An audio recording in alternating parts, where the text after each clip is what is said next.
Friend, कैसे हैं आप सब। मैं हूं आपकी होस्ट अनु झा और आपने ट्यून किया है झा अनु क्रिएशन।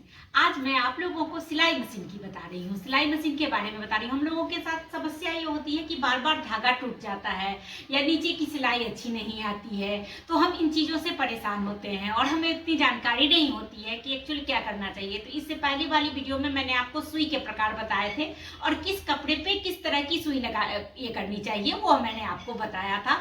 तो उसको आप वीडियो को देख लीजिएगा, मैं आई बटन में उसका लिंक लगा दूंगी, तो आप उस वीडियो को वॉच कर लीजिएगा, तो आपको सुई की सही तरह से जानकारी मिल जाएगी। और आज मैं आपको बता रही हूँ कि नीचे की सिलाई जो है वो खराब क्यों आती है। और जब नीचे की सिलाई खराब आती है तो सिलाई भी हमारा कच्चा हो जाता है और अच्छा भी नहीं दिखता है, दोनों ही चीज का प्रॉब्लम होता है। तो उसके लिए हमें क्या करना चाहिए, ठीक है, ये मैं आपको बताती हूँ कि इससे के लिए क्या करना चाहिए और इसकी क्या प्रॉब्लम है। तो इसका मेन वजह 4 होता है। ये देखिए, ये मैंने मशीन में एक्सटेंशन लगाया हुआ है। वैसे तो इसके साथ मशीन के साथ ये वाला आता है, दिखा दूं।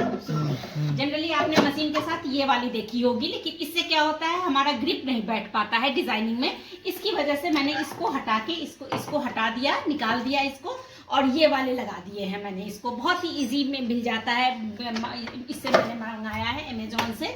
और इससे क्या होता है कि हमें ना जगह मिल जाता है, कोई भी काम करने के लिए स्पेस मिल जाता है, तो हम अच्छे तरह से काम कर सकते हैं। तो चलिए, अभी तो मैं इसको हटाती हूँ। इसको हटा के मैं आपको बताती हूँ कि किस तरह के धागे का जो सिलाई होता है वो हमारा खराब क्यों होता है। उसका मेन कारण 2 होता है।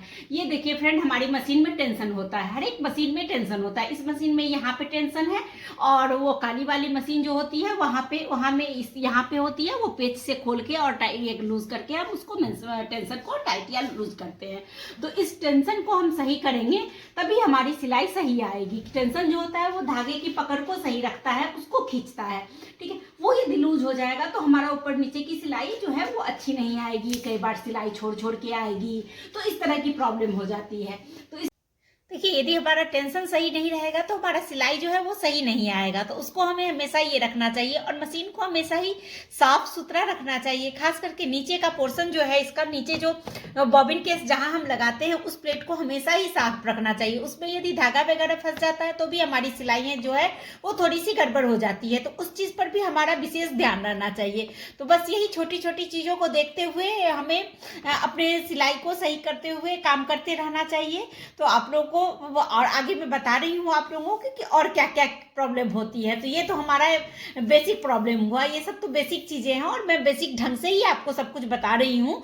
तो इसमें इस तरह ये भी एक प्रॉब्लम है, तो इस पर भी ध्यान दीजिएगा।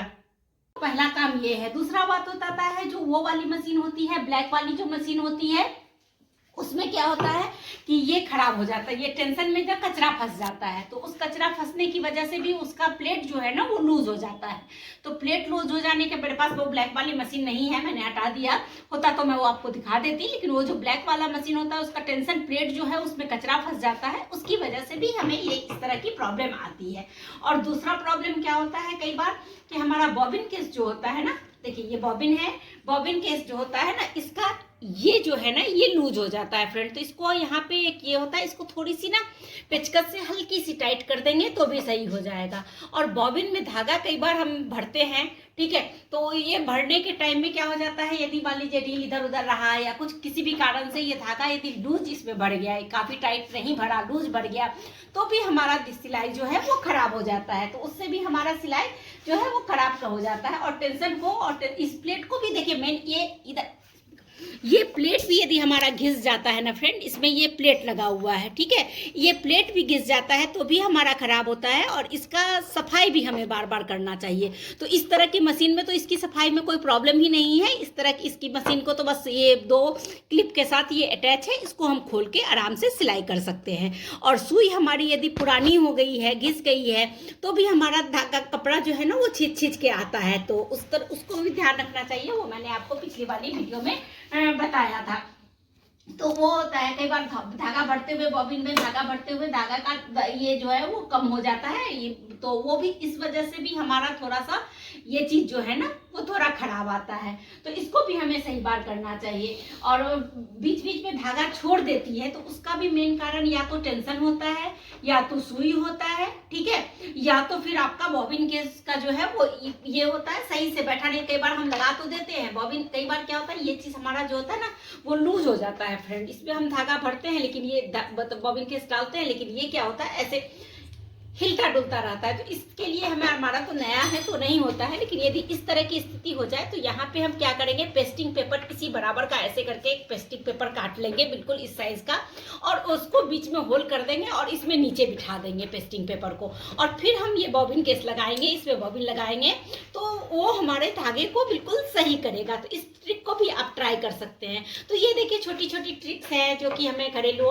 घर में जो सिलाई करते हैं तो इसके लिए ये रहता है। जो ज़्यादा सिलाई करते हैं या जिनकी बुटीक है ये है वो तो प्रॉपर हमेशा मशीन का ये करते हैं। और इस वाली ये मशीन जो खास करके है ये लो मेंटेनेंस मशीन है, इसमें ज़्यादा मेंटेनेंस की नहीं ज़रूरत होती है। कभी हल्का सा तेल डालो और काम करो, तेल भी इसमें, ऑयल भी ज़्यादा नहीं पड़ता है। और इसका धागा लगाने का सही तरीका देखिए, धागा हमने इसमें लगाया है, यहाँ लगाया तो उसके बाद मैंने इसमें फंसाया, फिर यहाँ से लेके देखिए एरो बनी हुई है, एरो सब जगह बनी हुई है, ये लिया इसमें फंसा दिया और इसको फिर हम नीचे लेके जाते हैं और यहाँ पे एक हमारी हुक बनी हुई है, ठीक है, ये देखिए इस हुक में हमने फंसा दिया और धागे को इजीली हम जो है वो इसमें सुई में लगा देते हैं। ये देखिए इजीली हम धागे को इस सुई में लगा देते हैं। यदि हमारा ये धागा मुड़ा उड़ा है, लाइट चली गई इसलिए शायद बंद हो गया है हमारा ये इसका, तो ये धागा को फिर हम इसमें सुई में इस तरह से लगा देते हैं, इजीली लग जाता है, तो इस पे कोई प्रॉब्लम नहीं है।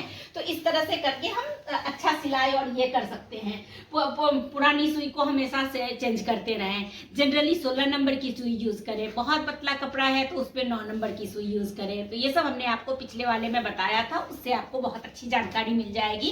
तो फ्रेंड आपको मेरी ये मशीन से रिलेटेड जानकारी जो मैं इजिली घरेलू तौर पर दे रही हूँ, कोई मैं बहुत बड़े इसमें नहीं बता के दे रही हूँ, घरेलू तौर पे दे रही हूँ, तो आपको कैसा लग रहा है जरूर बताइएगा। और मेरे चैनल को प्लीज लाइक कीजिएगा, शेयर करिएगा एंड सब्सक्राइब करिएगा। Thank you friend, thank you for watching. मिलती हूँ नेक्स्ट वीडियो में। Okay, bye bye, see you.